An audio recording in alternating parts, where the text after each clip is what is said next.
Fala galera, tudo bem? Sou o professor Orlando Júnior, professor de Direito Constitucional, e vamos aqui mais uma situação importante inerente ao direito constitucional. Primeiramente, já deixa o like aí no vídeo, faça a inscrição no nosso canal, coloque o sininho aí notificando sempre que tivermos vídeos novos, beleza? E também qualquer coisa pode seguir nas redes sociais lá, no Instagram, tem o canal no Telegram, justamente para ser o mais acessível possível a vocês. Mas vamos lá. O assunto que eu quero falar hoje é sobre júri popular versus foro por prerrogativa de função. Mas antes disso eu vou fazer um prolegômeno, eu vou fazer uma introdução para vocês. Quando você pega o artigo 5º, inciso 38, a Constituição fala que é assegurada a instituição do júri com a organização que lidera a lei, sendo assegurada a plenitude da defesa, o sigilo das votações, a soberania dos vereditos e a competência para processar e julgar os crimes dolosos contra a vida. Nós sabemos que o assunto júri popular ele é mais esmiuçado lá no direito processual, né? Agora, a nossa Constituição, nós sabemos que por ser extremamente prolixa, ela sai metendo o bedelho em tudo. E aí no próprio artigo 5º você tem a Constituição falando sobre júri. Então, óbvio que ele não vai numa prova de constitucional perguntar qual o trâmite do júri, qual a composição do júri, o que é uma sentença de pronúncia, impronúncia, não. Esses detalhes não. Mas ele pode perguntar a literalidade, obviamente, como ele sempre faz. Vou te dar um exemplo clássico de prova. Ele fala direto que a Constituição assegura a imutabilidade dos vereditos. Errado. A Constituição assegura a soberania dos vereditos, não a imutabilidade. Só que, para entrar no assunto que eu quero precisamente, que inclusive virou uma súmula vinculante, era uma súmula, foi transformada em súmula vinculante, e também entrar em um outro detalhe que, embora não seja tratado pela súmula vinculante, pode ser cobrado na sua prova, eu quero que você entenda o seguinte: foi cobrado uma vez na prova da Polícia Civil do DF, a última prova que tivemos, não lembro se foi agente ou foi escrivão, ele colocou assim: todo cidadão tem direito a ser julgado por um júri popular. Todo cidadão tem direito a ser julgado por um júri popular. Errado. Errado por quê? Agora já prepara aí o seu caderno, já prepara aí sua caneta, seu lápis, porque nós vamos anotar alguns detalhes aqui. Como vocês sabem, eu sou professor de observação. Gosto sempre de deixar o máximo de informações possíveis aí no seu caderno. Veja bem, imagina o seguinte, que eu vou fazer uma construção com vocês. Nós não temos hierarquia entre as normas constitucionais. Então, do artigo 1º ao 250, todas as normas constitucionais estão no mesmo nível, todas estão no mesmo patamar. Eu não posso falar que essa prevalece aquela. Por quê? Porque sempre eu tenho que analisar o caso concreto. Então já fica uma dica aí. Ele vai tentar blefar várias vezes na prova, falando: olha, porque essa norma aqui, por ser cláusula pétrea, é superior a essa outra. Não, cláusula pétrea é simplesmente um núcleo que não pode ser abolido. Ah, porque essa norma aqui, por ter sido colocada pelo poder originário, ou seja, aquelas normas que estão desde o início, é mais importante que essa aqui, que foi acrescida pelo poder derivado, reformador, por emenda. Não, a única diferença entre norma originária e norma derivada é que norma originária não se submete a controle de constitucionalidade, ao passo que a norma derivada prevalece. Então, sempre que nós tivermos um conflito entre normas constitucionais, nós vamos ter que analisar o caso concreto, justamente para dirimir esse conflito, para acharmos a resposta dele. E aí pode acontecer que, analisando essa situação, devido a algumas particularidades, essa prevaleça a essa.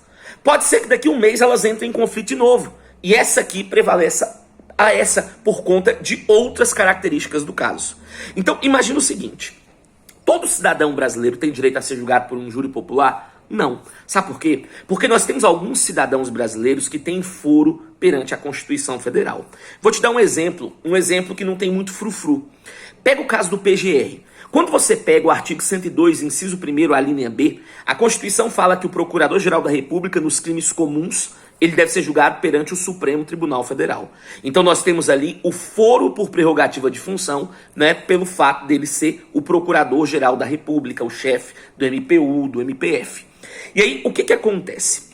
Imagina o seguinte, imagina que o PGR, então, ele tenha cometido um homicídio doloso.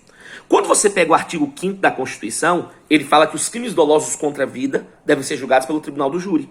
Mas quando você pega o artigo 102 da mesma Constituição Federal, ela fala que no caso do PGR ele tem que ser julgado pelo STF. Então perceba que você tem aqui um conflito entre normas constitucionais. Todavia, como não existe hierarquia entre elas, nós vamos ter que levar isso para o Supremo para que ele possa resolver. E aí o Supremo então entendeu o seguinte, presta atenção. O Supremo entende que quando o foro da autoridade está previsto na Constituição Federal, o foro prevalece ao júri. O foro prevalece ao júri. Então, entenda, se o PGR comete hoje um homicídio doloso, né, ele não vai ser julgado igual eu, igual você, perante, né, o júri popular. Ele vai ser julgado pelo STF, porque é o foro dele previsto na Constituição Federal. O Supremo utilizou aqui de um princípio conhecido como princípio da especialidade. Ou seja, é o princípio onde a norma específica prevalece a norma geral. Então, anota uma observação aí para você não vacilar. Coloque assim, ó. Segundo o STF, quando o foro estiver previsto na Constituição Federal, ele deve prevalecer ao júri popular.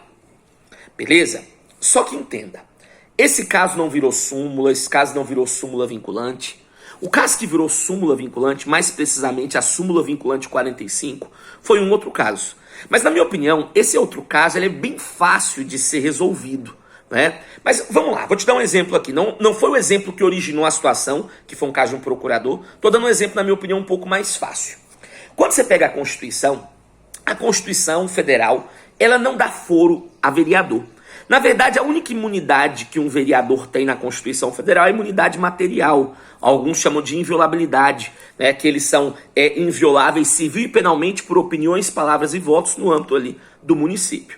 Agora, nada impede de uma Constituição estadual ou de uma lei orgânica dar foro a ele, né? Então vamos imaginar o seguinte, nós temos um estado e aí a Constituição estadual deu foro para vereador. Olha, os vereadores dos municípios que envolvem esse estado aqui têm foro perante o Tribunal de Justiça, beleza? E aí imagina a seguinte situação. Imagina então que esse vereador ele tenha cometido um homicídio doloso.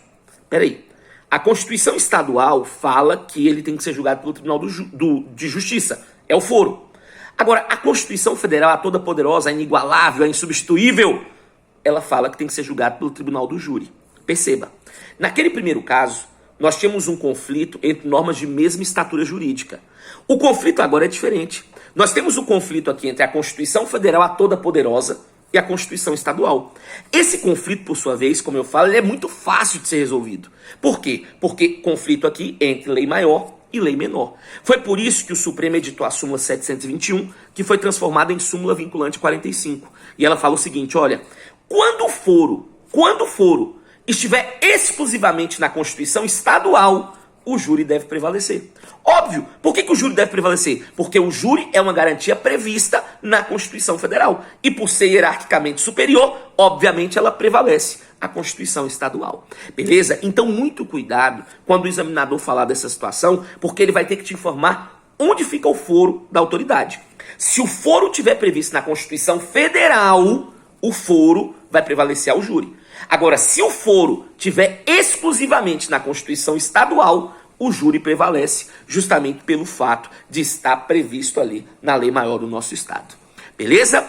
Muito cuidado com esse assunto aí. Gostou do vídeo? Deixa seu like, deixa seu comentário, né? Faça a inscrição no nosso canal e saiba que sempre o meu objetivo será a sua aprovação. Um grande abraço e bons estudos!